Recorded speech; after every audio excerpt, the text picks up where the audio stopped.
ਸਤਿ ਸ੍ਰੀ ਅਕਾਲ। ਮੈਂ ਹਾਂ ਚੰਚਲ ਮਨੋਹਰ ਸਿੰਘ। ਅੰਮ੍ਰਿਤ ਪ੍ਰਸਾਰ ਦੇ ਦਰਸ਼ਕਾਂ ਦਾ ਬਹੁਤ-ਬਹੁਤ ਸਵਾਗਤ ਹੈ।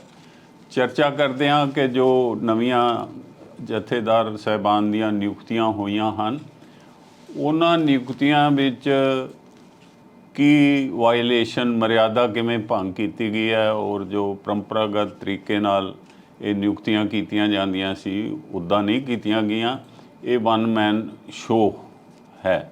ਨਾਲੇ ਇਹਦੇ ਵਿੱਚ ਅਸੀਂ ਤੁਹਾਡੀ ਸਾਂਝ ਪਾਵਾਂਗੇ ਜੋ ਦੋ ਨਵੇਂ ਜਥੇਦਾਰ ਅਪੁਆਇੰਟ ਹੋਏ ਹਨ। ਇੱਕ ਤੇ ਗਿਆਨੀ ਹਰਪ੍ਰੀਤ ਸਿੰਘ ਜੀ ਜੋ ਅਕਾਲ ਤਖਤ ਸਾਹਿਬ ਦੇ ਜਥੇਦਾਰ ਅਪੁਆਇੰਟਮੈਂਟ ਹੋਈ ਹੈ, ਅਤੇ ਦੂਸਰੇ ਗਿਆਨੀ ਸੁਲਤਾਨ ਸਿੰਘ ਜੀ। ਉਹਨਾਂ ਬਾਰੇ ਵੀ ਉਹਨਾਂ ਦੇ ਜੀਵਨ ਦਾ ਥੋੜ੍ਹਾ ਜਿਹਾ ਵੇਰਵਾ ਤੁਹਾਡੇ ਨਾਲ ਸਾਂਝੇ ਕਰਾਂਗੇ ਤਾਂ ਜੋ ਸਿੰਘ ਸੰਗਤਾਂ ਨੂੰ ਇਹ ਪਤਾ ਲੱਗੇ ਕਿ ਉਹਨਾਂ ਦੀ ਕੌਮ ਦੇ ਹੁਣ ਸਰਵਉੱਚਤਮ ਜੋ ਰੁਤਬਾ ਹੈ ਤਖਤ ਸ੍ਰੀ ਅਕਾਲ ਸਾਹਿਬ ਦਾ, ਉਹਦੇ ਉੱਪਰ ਜੋ ਸ਼ਖਸੀਅਤਾਂ ਬਿਰਾਜਮਾਨ ਹੋਣਗੀਆਂ ਉਹਨਾਂ ਦਾ ਪਿਛੋਕੜ ਕੀ ਹੈ।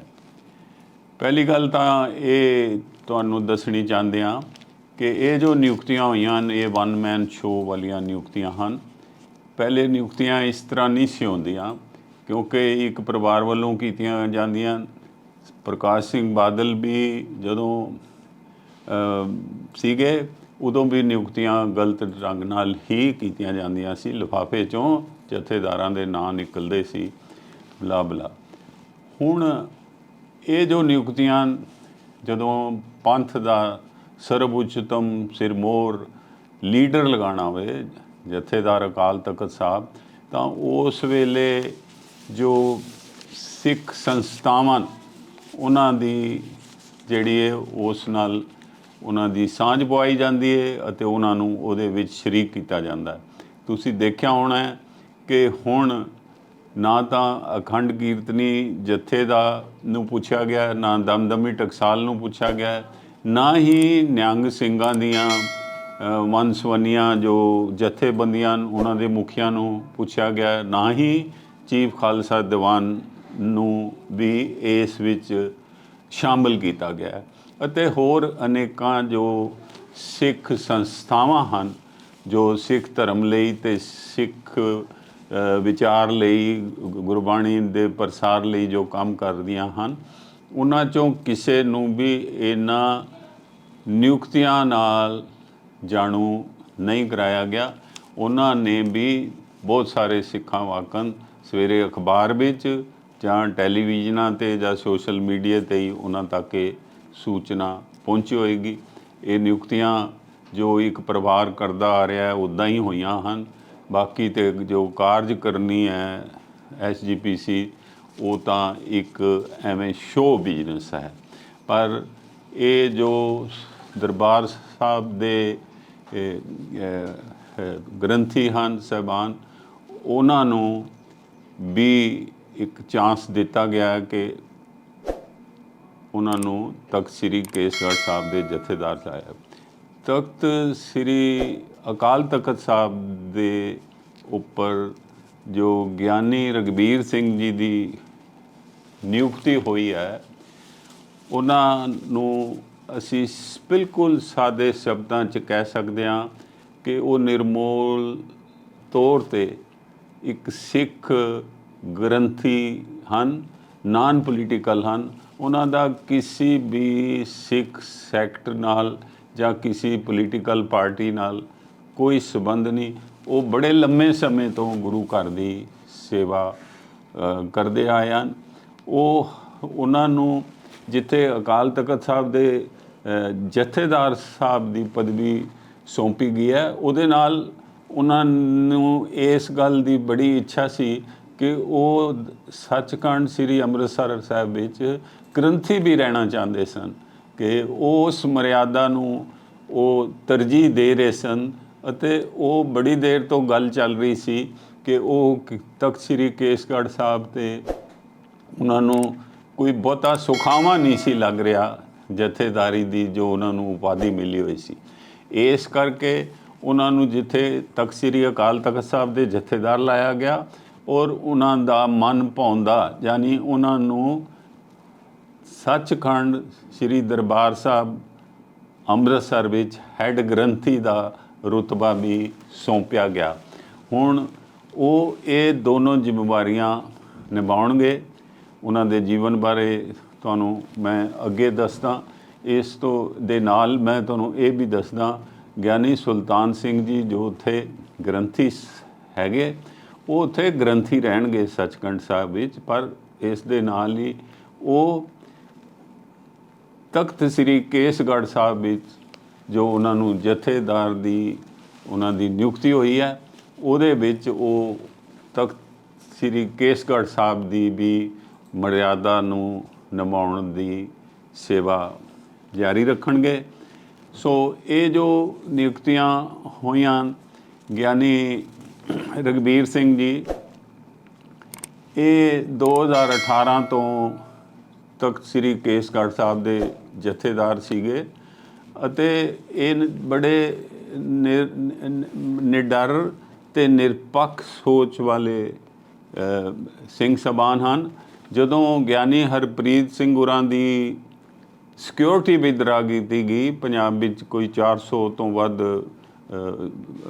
ਸਿਆਸੀ ਅਤੇ ਹੋਰ ਅਫਸਰਾਂ ਦੀਆਂ ਜੋ ਸਿਕਿਉਰਿਟੀਆਂ ਵਿਦਡਰਾ ਕੀਤੀਆਂ ਗਈਆਂ, ਉਹਦੇ ਵਿੱਚ ਗਿਆਨੀ ਹਰਪ੍ਰੀਤ ਸਿੰਘ ਹੋਰਾਂ ਦੀ ਵੀ ਸਿਕਿਉਰਿਟੀ ਵਿਦਡਰਾ ਕੀਤੀ ਗਈ, ਤਾਂ ਗਿਆਨੀ ਰਘਬੀਰ ਸਿੰਘ ਹੋਰਾਂ ਨੇ ਉਸ ਦੀ ਕੱਟੜ ਸਖਤ ਸ਼ਬਦਾਂ ਵਿੱਚ ਆਲੋਚਨਾ ਕੀਤੀ ਅਤੇ ਸਿਰਫ ਇਤਨਾ ਹੀ ਨਹੀਂ, ਉਹਨਾਂ ਨੇ ਆਪਣੀ ਸਿਕਿਉਰਿਟੀ ਵੀ ਵਾਪਸ ਭੇਜ ਦਿੱਤੀ ਅਤੇ ਉਹਨਾਂ ਨੇ ਇੱਕ ਨਿਡਰ ਸਿੰਘ ਸਾਹਿਬਾਨ ਵਾਕਣ ਆਪਣਾ ਨਿੱਜੀ ਪਿਸਤੌਲ ਵੀ ਪਹਿਨ ਲਿਆ ਅਤੇ ਜਿੱਥੇ ਉਹਨਾਂ ਨੇ 2 ਕਿਰਪਾਨਾਂ ਪਹਿਨੀਆਂ ਹੋਈਆਂ ਸਨ, ਇੱਕ ਕਿਰਪਾਨ ਉਹਨਾਂ ਦੇ ਹੱਥ ਵਿੱਚ ਜਿਹੜੀ ਵੱਡੀ ਜਿਹੜੀ ਸ਼ਾਨ ਹੁੰਦੀ ਹੈ ਸਿੱਖੀ ਦੀ, ਉਹ ਜਥੇਦਾਰ ਦੀ ਸ਼ਾਨ ਹੁੰਦੀ ਹੈ, ਉਹਦੇ ਹੱਥ ਵਿੱਚ ਵੱਡੀ ਕਿਰਪਾਨ ਹੋਣਾ, ਉਹ ਉਹਨਾਂ ਨੂੰ ਗੁਰੂ ਘਰ ਤੋਂ ਬਖਸ਼ਿਸ਼ ਹੈ। ਇੱਕ ਉਹ ਫੜੀ ਰੱਖੀ ਉਹਨਾਂ ਨੇ ਅਤੇ ਇੱਕ ਨਾਲ ਉਹਨਾਂ ਨੇ ਪਿਸਤੌਲ ਰੱਖਿਆ ਅਤੇ ਸਾਰੀ ਸਿਕਿਉਰਿਟੀ ਉਹਨਾਂ ਨੇ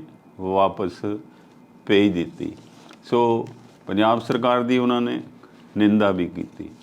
ਇਹ ਸੁਲਤਾਨ ਵਿੰਡ ਜੋ ਪਿੰਡ ਹੈ ਅੰਮ੍ਰਿਤਸਰ ਤੋਂ ਕੋਈ 6-7-8 ਕਿਲੋਮੀਟਰ 'ਤੇ ਹੈ, ਉੱਥੋਂ ਦੇ ਰਹਿਣ ਵਾਲੇ ਹਨ ਔਰ ਇਹਨਾਂ ਨੇ 1999 ਤੋਂ 89 ਤੋਂ ਵੱਖ-ਵੱਖ ਗੁਰਦੁਆਰਿਆਂ ਵਿੱਚ ਗ੍ਰੰਥੀ ਦੇ ਤੌਰ 'ਤੇ ਸੇਵਾ ਨਿਭਾਈ ਅਤੇ ਉਹਨਾਂ ਦਾ ਇਹ ਬੜਾ ਪਵਿੱਤਰ ਧਾਰਮਿਕ ਜੀਵਨ ਕੀਤਾ। ਉਹਨਾਂ ਨੂੰ ਵੱਡੀ ਸੇਵਾ ਜਿਹੜੀ ਸਮਾਲ ਦੀ ਮਿਲੀ, ਉਹ 1995 ਵਿੱਚ ਉਹਨਾਂ ਨੂੰ 5 ਪਿਆਰਿਆਂ ਵਿੱਚ ਸ਼ਾਮਲ ਕੀਤਾ ਗਿਆ ਅਤੇ 5 ਪਿਆਰਿਆਂ ਜੋ ਹਰਿਮੰਦਰ ਸਾਹਿਬ ਯਾਨੀ ਕਿ ਤਖਤ ਸ੍ਰੀ ਅਕਾਲ ਤਖਤ ਸਾਹਿਬ ਦੇ 5 ਪਿਆਰਿਆਂ ਦੀ ਬੜੀ ਅਹਿਮੀਅਤ ਹੈ ਸਿੱਖ ਧਰਮ ਵਿੱਚ। ਸੋ ਇਹਨਾਂ ਨੂੰ ਉਹ ਰੁਤਬਾ ਜਿਹੜਾ ਉਹ ਦਿੱਤਾ ਗਿਆ। 24 ਅਗਸਤ 2000 ਦਿੱਤਾ ਗਿਆ। ਉਸ ਤੋਂ ਉਪਰੰਤ ਉਹਨਾਂ ਨੂੰ 1995 ਤੋਂ 2014 ਤੱਕ ਤਾਂ ਉਹਨਾਂ ਨੇ ਸੇਵਾ ਨਿਭਾਈ। ਫਿਰ ਉਹ ਸੱਚਖੰਡ ਸਾਹਿਬ ਵਿੱਚ ਗ੍ਰੰਥੀ ਨਿਯੁਕਤ ਹੋ ਗਏ। ਉਸ ਤੋਂ ਬਾਅਦ ਉਹਨਾਂ ਨੂੰ ਅਗਸਤ 24 2017 ਵਿੱਚ ਤਖਤ ਸ੍ਰੀ ਕੇਸਗੜ੍ਹ ਸਾਹਿਬ ਦੇ ਜਥੇਦਾਰ ਦੇ ਅਹੁਦੇ ਦੀ ਉਹ ਪਦ ਨੂੰ ਸੰਭਾਲਿਆ ਉਹਨਾਂ ਨੇ ਅਤੇ ਇਸ ਤੋਂ ਬਾਅਦ ਉਹ ਜਿਹੜੇ ਹੁਣ ਜੋ ਉਹਨਾਂ ਦੀ ਬੜੀ ਦੇਰ ਦੀ ਇੱਛਾ ਸੀ ਕਿ ਉਹ ਸੱਚਖੰਡ ਹਰਿਮੰਦਰ ਸਾਹਿਬ ਵਿੱਚ ਗ੍ਰੰਥੀ ਵਜੋਂ ਵੀ ਸੇਵਾ ਕਰਨੀ ਚਾਹੁੰਦੇ ਸੀ। ਉਹਨਾਂ ਨੂੰ ਤਖਤ ਸ੍ਰੀ ਕੇਸਗੜ੍ਹ ਸਾਹਿਬ ਜਿਹੜਾ ਸੀਗਾ ਉਹਨਾਂ ਨੂੰ ਕੋਈ ਐਂ ਲੱਗ ਰਿਹਾ ਸੀ ਜਿਵੇਂ ਉਹਨਾਂ ਨੂੰ ਵਾਪਸ ਆਪਣਾ ਹਰਿਮੰਦਰ ਸਾਹਿਬ ਆਉਣਾ ਚਾਹੀਦਾ। ਤੋ ਉਹਨਾਂ ਦੀ ਇਸ ਇੱਛਾ ਵੀ ਇਸ ਵਾਰੀ ਜਿਹੜੀ ਸ਼੍ਰੋਮਣੀ ਗੁਰਦੁਆਰਾ ਪ੍ਰਬੰਧਕ ਕਮੇਟੀ ਦੀ ਕਾਰਜਕਾਰੀ ਕਮੇਟੀ ਹੈ, ਉਹਨਾਂ ਨੇ ਉਹਨਾਂ ਨੂੰ ਹੈੱਡ ਗ੍ਰੰਥੀ ਲਗਾ ਦਿੱਤਾ ਅਤੇ ਉਹ ਹੁਣ ਐਜ਼ ਏ ਹੈੱਡ ਗ੍ਰੰਥੀ ਸ੍ਰੀ ਹਰਿਮੰਦਰ ਸਾਹਿਬ ਅਤੇ ਜਥੇਦਾਰ ਸ੍ਰੀ ਤਖਤ ਅਕਾਲ ਤਖਤ ਸਾਹਿਬ ਦੀ ਜ਼ਿੰਮੇਵਾਰੀਆਂ ਨੂੰ ਵੀ ਨਿਭਾਉਣਗੇ, ਮਰਿਆਦਾ ਨੂੰ ਨਿਭਾਉਣਗੇ। ਤੋ ਉਹਨਾਂ ਨੂੰ ਜਦੋਂ ਪੁੱਛਿਆ ਗਿਆ ਕਿ ਵੀ ਉਹਨਾਂ ਦਾ ਹੁਣ ਜਥੇਦਾਰ ਦੇ ਤੌਰ 'ਤੇ ਉਹਨਾਂ ਦਾ ਮਿਸ਼ਨ ਕੀ ਹੈ, ਤਾਂ ਉਹਨਾਂ ਨੇ ਬੜਾ ਖੂਬਸੂਰਤ ਮਿਸ਼ਨ ਦੱਸਿਆ। ਇਹਦੀ ਬੜੀ ਸ਼ਲਾਘਾ ਹੋਣੀ ਚਾਹੀਦੀ ਹੈ। ਉਹਨਾਂ ਨੇ ਕਿਹਾ ਕਿ ਸਿੱਖ ਨੌਜਵਾਨ ਜੋ ਹਨ ਉਹ ਪਤਤ ਪੁਣੇ ਵੱਲ ਵੱਧ ਰਹੇ ਹਨ। ਇਸ ਰੁਝਾਨ ਨੂੰ ਰੋਕਣ ਲਈ ਸਿੱਖ ਧਰਮ ਦਾ ਉਹ ਪ੍ਰਚਾਰ ਆਰੰਭਣਗੇ ਅਤੇ ਸਾਰੇ ਦੇਸ਼ ਵਿੱਚ ਵੱਖ-ਵੱਖ ਥਾਵਾਂ 'ਤੇ ਜਾ ਕੇ ਉਹ ਖੁਦ ਸਿੱਖੀ ਦਾ ਪ੍ਰਚਾਰ ਕਰਨਗੇ।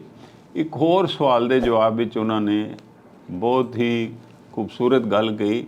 ਉਹਨਾਂ ਨੇ ਬੇਅਦਬੀਆਂ ਦੇ ਮਸਲੇ ਬਾਰੇ ਵੀ ਚਰਚਾ ਕੀਤੀ।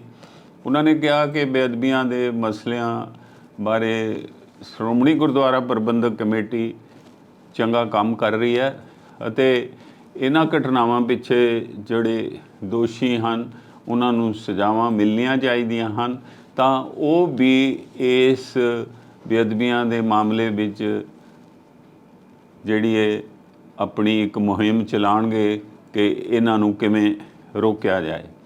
ਤੋ ਇਸ ਵੇਲੇ ਉਹ 2 ਡਿਊਟੀਆਂ ਜਿੱਥੇ ਨਿਭਾਉਣਗੇ ਉਹ ਵੀ ਬੜੀ ਵੱਡੀ ਗੱਲ ਹੈ।